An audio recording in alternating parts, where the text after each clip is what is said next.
نہ پوچھا. پھر 2-3 اور لوگوں کو ہم نے ٹٹولا, لیکن اس دن سب نے مسئلہ ہی بتایا, روٹی نہیں پوچھی. حضرت مقداد کہتے ہیں ہم نے پروگرام بنایا حضرت عبد الرحمن ابن عوف سے مسئلہ پوچھنے کا, تو میرے ساتھ والے دونوں کہنے لگے بس کر, بڑے آزما لیے, اب چل سیدھا دروازہ رسول پہ چلے. اب مسئلہ پوچھنا ہے تو ان سے پوچھنا ہے جن سے سن کے ساری دنیا مسئلے بتاتی ہے, انہی سے پوچھتے ہیں, ڈائریکٹ چلتے ہیں. کہتے ہیں ہم آئے مسجد نبی میں, حضور بیٹھے تھے. حضرت مقداد کہتے ہیں ہماری بکریوں کے تھنوں میں دودھ خشک ہو گیا تھا, حضور تشریف فرما تھے, السلام لی, دست بوسی کی, اتحیات میں بیٹھ گئے. حضور ایک مسئلہ پوچھنا تھا. حضور مسکرائے, فرمانے لگے لگتا ہے بھوک لگ رہی ہے تم تینوں کو, مجھے مسئلے کی سمجھ آ گئی, بھوک لگی ہوئی ہے. یا رسول اللہ بڑی. فرمایا میری 4 بکریاں ہیں اور اللہ نے فضل کیا قحط میں بھی ان کے تھن دودھ سے بھرے ہوئے ہیں. فرمایا جاؤ, 3 تم ہو, چوتھا میں ہوں, اس طرح کرنا, 3 بکریوں کا دودھ تم پی لینا, 1 کا میرے لیے لے آنا. کہتے ہیں یا رسول اللہ ہم پی آئے. تو حضور نے فرمایا رکو, جب تک تمہارا دل کرے میرے مہمان بن سکتے. فرماتے ہم 3 دن نبی پاک کے مہمان رہے, صبح و شام 4 بکریوں کا دودھ دھوتے, 3 کا پی لیتے, 1 پیالہ حضور کے لیے رکھ لیتے. فرماتے ہیں تیسرا دن آیا نا, حضرت مقداد کہتے ہیں وہ تو سو گئے دودھ پی کے, پر وہ جو نبی پاک کے لیے پڑا تھا نا, میری بار بار توجہ اس کی طرف جاتی, بار بار, اور میرے اندر سے آواز آتی کہ حضور کو تو بڑی خدمت کرتے ہیں صحابہ, تو حضور نے تو شاید کچھ اور کھا لیا تو پی نہ لوں, نہ لوں. کہتے ہیں کئی دفعہ میں نے روکا پر میں نہ ہی اپنے آپ کو روک سکا, میں پی گیا حضور کے حصے کا بھی دودھ. جب میں پی گیا وہ دودھ, کہتے ہیں اب پینے کے بعد جو پریشانی ہوئی وہ زیادہ تھی. دل میں خیال آیا اگر حضور ناراض ہو گئے کہ بھئی تمہیں تمہارے حصے کا دودھ دیا تھا اور مسلسل 3 دن سے مل رہا ہے, پھر کیوں پیا, اور حضور ناراض ہو گئے تو گرا جو ان کی نگاہ سے وہ سنبھل نہیں سکتا. فرمانے لگے اسی پریشانی میں تھا کہ حضور آ گئے, اب تو میرا وجود کانپنے لگا. سرکار سیدھے اس پیالے کی جانب گئے جس میں دودھ ہوتا تھا.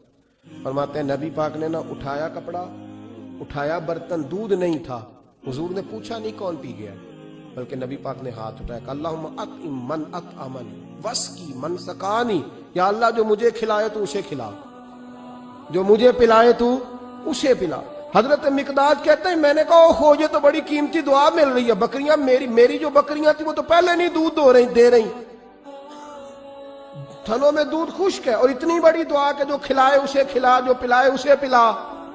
نبی کریم علیہ السلام کی دعا سنی تو کہتا میں بستر کے اندر منہ دیا ہوا تھا, جھٹ سے میں نے کپڑا اتارا, چھری پکڑی اور اپنے باڑے میں چلا گیا کہ ایک بکری ذبح کر کے لاتا ہوں, حضور کو کھلاتا ہوں تاکہ یہ دعا مجھے مل جائے کہ یا اللہ جو مجھے کھلائے تو اسے کھلا.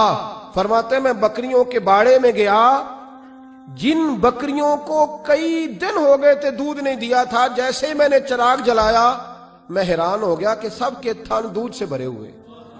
کہتے میں نے 3-4 بکریوں کا دودھ دھویا, برتن میں بھرا, محبوب کی بارگاہ میں لایا. کہتے ہیں حضور نے خوش ہو کے پیا.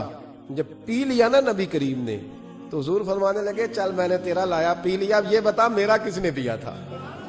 اب وہ والی بات کرنا جس کے گچھے سے لچھے جڑے نور کے, ان ستاروں کی نزہت پہ لاکھوں سلام, ان کے خطبے کی ہیبت پہ کروڑوں درود, ان کی باتوں کی لذت پہ لاکھوں سلام, جس کی تسکین سے روتے ہوئے ہنس پڑے, اس تبسم کی عادت پہ فرمایا بتا میرے والا کس نے پیا.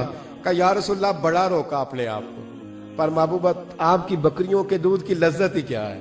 حضور نہیں روک سکا تو محبوب کریم فرمانے لگے اچھا اکیلے پی گئے ہو, جا پھر دودھ بھی تو میرا پی گیا ہے, اور میں تیرے لیے پھر دعا کرتا ہوں کہ یا اللہ اس نے مجھے پلایا تو اسے پلا, اس نے مجھے کھلایا تو اسے کھلا.